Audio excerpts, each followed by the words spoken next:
God's stars. They are God's stars. They are the next generation of God's stars. I'm a daddy's girl now. They're our next generation of daddy girls and boys. Thank you. But I'm talking about God. He's the daddy I'm talking about. Our Father's children. He's going to do a monologue to one of the faithful. Give him a warm welcome.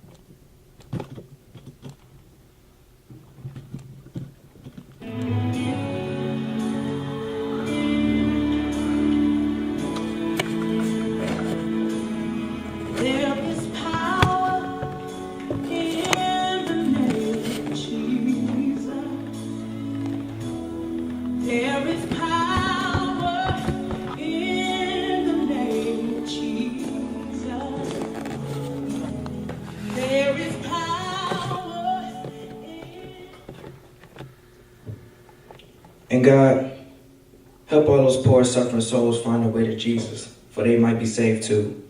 Amen. I am one of the fortunate ones, and I was brought up to know the Lord. And I know that one day, my sinning soul will one day be washed clean as nearly fallen snow, and I will join my Savior in heaven. So says my dad. My dad is a preacher at Mount Holly First Baptist Church. He tells me that it's the responsibility of those who know the Lord to bring home the lost sheep so they may come home and rejoin the flock. Everywhere I go, I'm on the lookout for lost sheep. My dad calls me his little shepherd. Yesterday, when I went to the library to return some books, there were a group of boys outside smoking cigarettes and passing judgment on everyone who went inside the building. They called me an awful rather name that I'm not at liberty to repeat, but I turned the other cheek as I've been taught to do.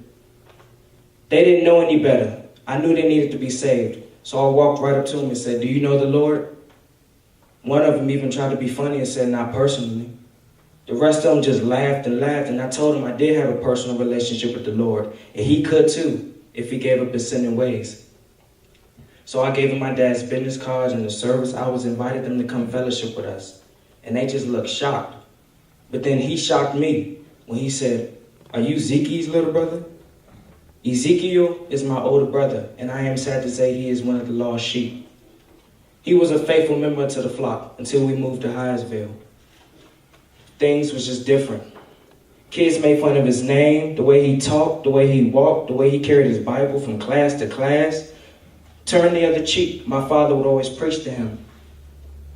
But then, soon after his mom died, he just drifted further and further away from church.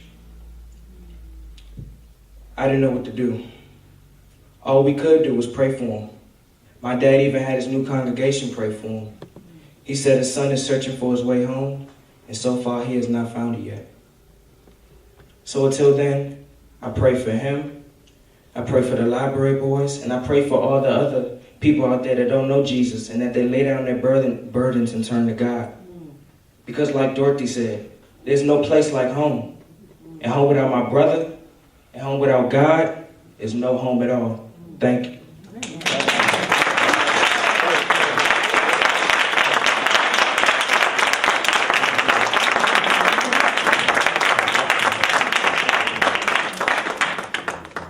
I'm just a crying up here.